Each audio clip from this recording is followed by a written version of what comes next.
This one kind of ended on a down note. I wasn't expecting that when I was first doing research for this. Unfortunately, cancer is not something you can prevent, which sucks. I don't have a lot to say, really. Like, subscribe, and comment. I'll see you next time.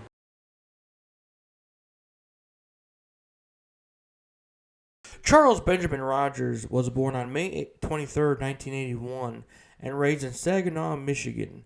Rogers lived with his grandfather at the age of 6, while his mother served a jail sentence. During his high school years, he had to, again, while his mother worked a night job. While attending Saginaw High School, Rogers played football, ran track, and played basketball.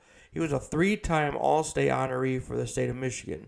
Rogers also beat fellow NFL player Carl Ford III in a relay race.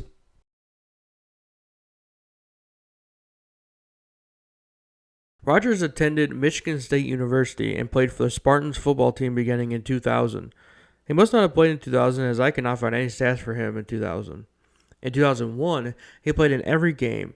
He finished the 0-1 season with 1,470 receiving yards on 67 receptions and 14 touchdowns. He also finished the 2002 season with 1,351 receiving yards on 68 receptions and 13 touchdowns. Rogers holds the school record for most career touchdowns at 27. He also broke Randy Moss's record of 13 consecutive games with a touchdown, as Rogers played in 23 games for MSU and had a touchdown in every single one of them. In his junior year, he won the Fred Blakenkoff Award and Paul Warfield Trophy as the season outstanding college football receiver and was a unanimous All-American.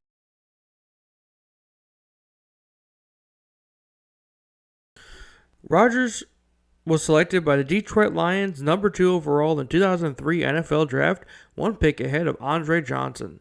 Rogers started out well with 243 receiving yards on 22 passes and 3 touchdowns through 5 games. During a practice, Rogers collided with Dre Bly on a one-on-one drill and broke his clavicle, ending his rookie season. On just the third play of the 2004 season, Rogers broke his clavicle again in a win against the Bears, ending his season once again. The Lions allowed him to go back home for the rest of the season. Matt Millen, the former Lions GM, had this to say: "We did a poor job as an organization, but we thought at the time he needed some time by himself, which he probably did. But then, what we should have done was still required him to be there and still sit through the meetings and go through everything." In 2005, Rogers was suspended for violating the NFL substance abuse policy.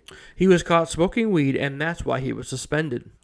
As a result, the Lions filed a grievance as the suspension violated a clause in his contract, and he had to repay $10 million. Once he returned to the field, he played 9 games with 197 receiving yards on 14 receptions and 1 touchdown. Rogers was released on September 2nd, 2006. The Lions' new head coach, Rod Marinelli, didn't appreciate his non-committal attitude during training camp. Rogers worked out for the Patriots, Bucks, and Dolphins. Unfortunately, he was not signed for the '06 season. In '08, the Lions hired an arbiter, and they told Rogers to repay $8.5 million. He did not do that. Detroit filed a lawsuit against Rogers, and he was ordered by a judge to repay $6.1 million. He said he was contemplating bankruptcy and eventually moved to Fort Myers, Florida.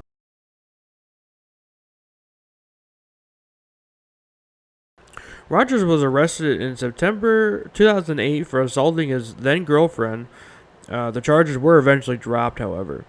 In December of the same year, Rogers was sentenced to attend drug court or face jail time after violating parole. On September 16, 2009, Rogers was arrested in Novi for driving under the influence after the police found him unresponsive behind the wheel. On January 5, 2010, Rogers was arrested again in Novi after being found passed out after drinking at a restaurant.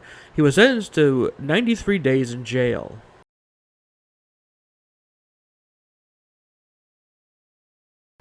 Trigger warning, if you don't want to listen to this part, have a good day, and I'll see you next time. Okay, so during his playing time, Rogers had been prescribed Vicodin, which is an opioid, and acetaminophen, which is the active ingredient in Tylenol. The doses the Lions allegedly gave him could cause severe liver failure. I'm saying allegedly because I don't know all the details. Obviously, the Lions aren't going to come out and say anything about it.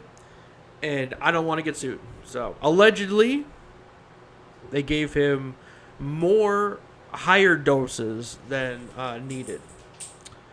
On November 11th, 2019, Charles Rogers passed away at the age of 38 due to liver failure. He was also diagnosed with cancer and was on the liver transplant list.